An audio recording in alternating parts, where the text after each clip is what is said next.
Hello, welcome back to my channel. So you might be wondering why am I speaking English today. Turns out that I am bilingual, and I was just thinking of the things I have done during this quarantine, and I realized that I haven't practiced my English in a really long time. So this video about the Palace of Justice, I wanted to make it as a documentary. So I thought, what if I do it both in English and Spanish? Most of the people who watch my videos on YouTube are students, mostly from university.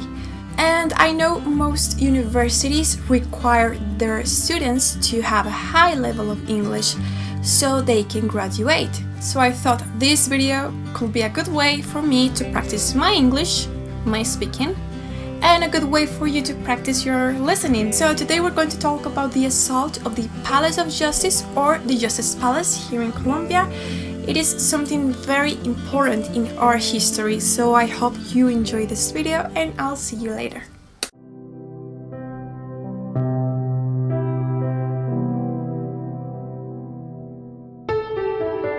Señor Romero, usted dice que vio entrar un camión con los subversivos, con los asaltantes al Palacio de Bueno, y Justicia. atacaron a la guardia de entrada, hombre. ¿Cuántos eran? Pues cuántos no le puedo decir porque es muy difícil, ¿sí? Claro. Porque inmediatamente se escuchó el tableteo de la ametralladora. Y al escucharse el tableteo de la ametralladora, pues rápidamente respondieron los que estaban ahí.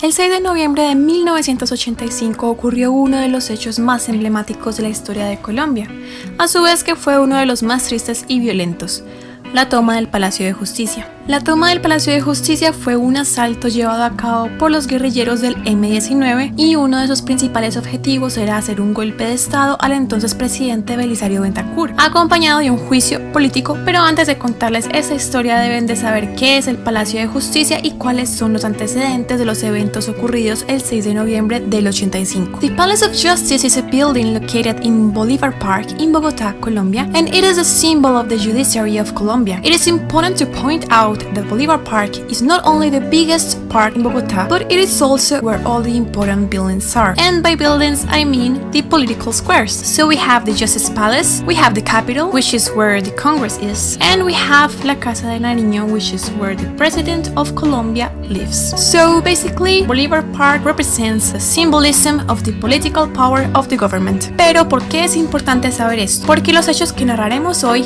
es decir, la toma del Palacio de Justicia del 6 de noviembre de 1985, no solo son importantes en cuanto a hechos, sino también en cuanto al simbolismo. Pero antes de pasar a eso, tenemos que saber quién es el protagonista: el M-19. El M-19, también conocido como Movimiento 19, surge como consecuencia de los fraudes electorales que se dieron en 1970 ante las elecciones presidenciales. Para resumir, estaban Misael Pastrana contra Gustavo Rojas Pinilla en la carrera por la presidencia de Colombia. El 19 de abril de 1970 se anuncia que Pastrana es el ganador, habiendo una diferencia de tan solo 60.000 votos entre Pastrana y Pinilla. Sin embargo, hay toda una historia de fraudes que beneficiaron a Pastrana, y de eso podemos hablar en otro video. Rojas Pinilla had created a political party called ANAPO, the National Popular Alliance. This party was against the National Front. Members of the ANAPO in 1974 formed the April 19 movement, the M19. This organization will become a guerrilla that will be involved in the Colombian armed conflict. So now that we know what the Palace of Justice is and the M19, what do they have to do with each other? Why does the assault of the Palace of Justice happen? So the M19 accused the government of having breached the Corinto Agreement. This agreement was made between the M19 and the government of Belisario Betancur in order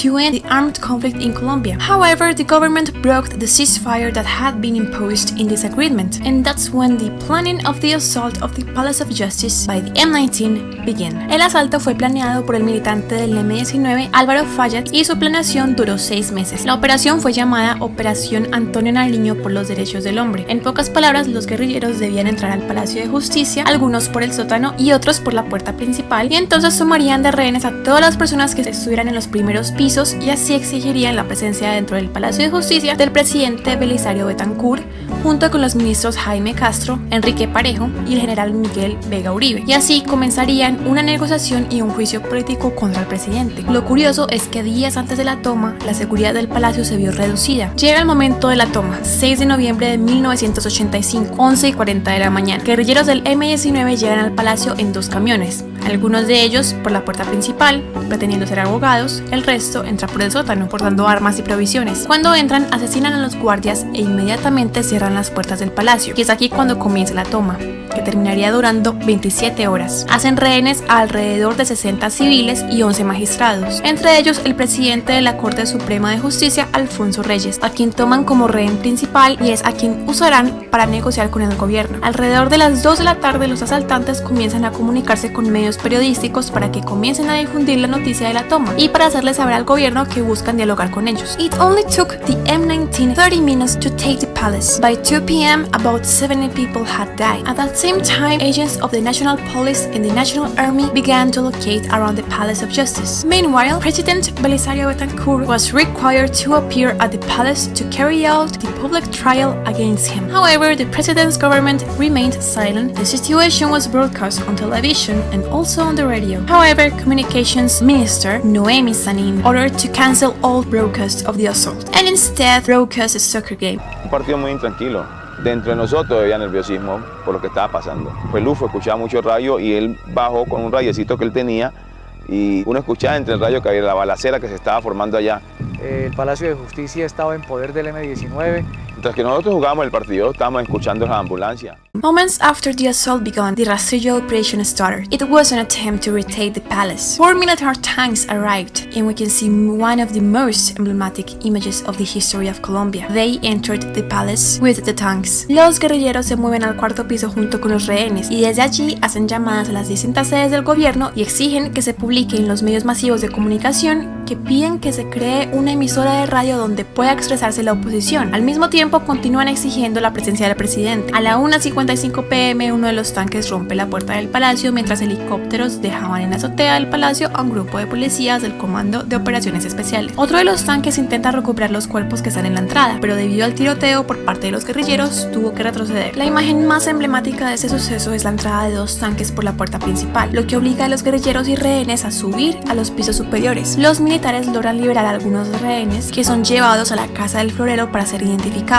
El material grabado de estos rehenes es lo único que queda de la mayoría de ellos, porque he aquí una de las noticias más trágicas: jamás volvieron a ser vistos. Los militares sellaron a estos civiles y a día de hoy no se conoce la mayoría de sus paraderos.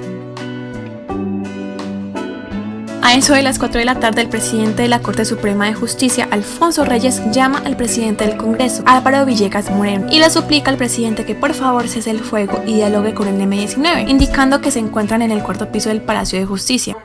Yo soy Alfonso Reyes Echandía, presidente de la Corte Suprema de Justicia. ¿Cómo está la situación, doctor Reyes? Mal, necesitamos dramática y urgentemente que cese el fuego por parte de las autoridades. Estamos rodeados del M19 en varios pisos, en el cuarto piso. Un guerrillero le arrebata el teléfono y confirma que si no es hacia el fuego, nadie saldrá vivo del lugar. El presidente Betancourt recibe este mensaje y sin embargo no acepta diálogos. Soldados entran al edificio nuevamente con el objetivo de buscar más rehenes, mientras que se escuchan explosiones que dejaron los primeros pisos llenos de humo. Around 6 p.m., something unthinkable happened. The 4th floor started to catch fire. To this day, more than 20 years after the assault, it is not known for sure how that fire started. It is said that the M19 was allied with Pablo Escobar, because in the Palace of Justice, they also had files and evidence of drug traffickers who will be extradited, but the palace also had investigations underway against officers of the military forces for human rights violations. About 6,000 files were burned on the fire. A new explosion was heard on the 4th floor at 9:30 p.m. People were calling for a ceasefire. Some hostages hiding in the offices were rescued. Al día siguiente, el país se encontraba paralizado por los sucesos del 6 de noviembre. Recién amanece y los incendios vuelven a tomar control, y el presidente Belisario Betancourt acepta el diálogo con los guerrilleros. Sin embargo, la orden de cese al fuego proveniente del gobierno no se cumplió, alegando que hubo problemas de comunicación. Poco a poco el ejército continúa con la retoma del palacio hasta que finalmente se apoderan del mismo para las 2 de la tarde del 7 de noviembre. Se confirma que el presidente de la Corte Suprema de Justicia ha sido asesinado. Cuando la retoma está completa, los periodistas comienzan a documentar el estado del Palacio de Justicia. Después de la toma, cadáveres son sacados del lugar sin la ayuda de medicina legal.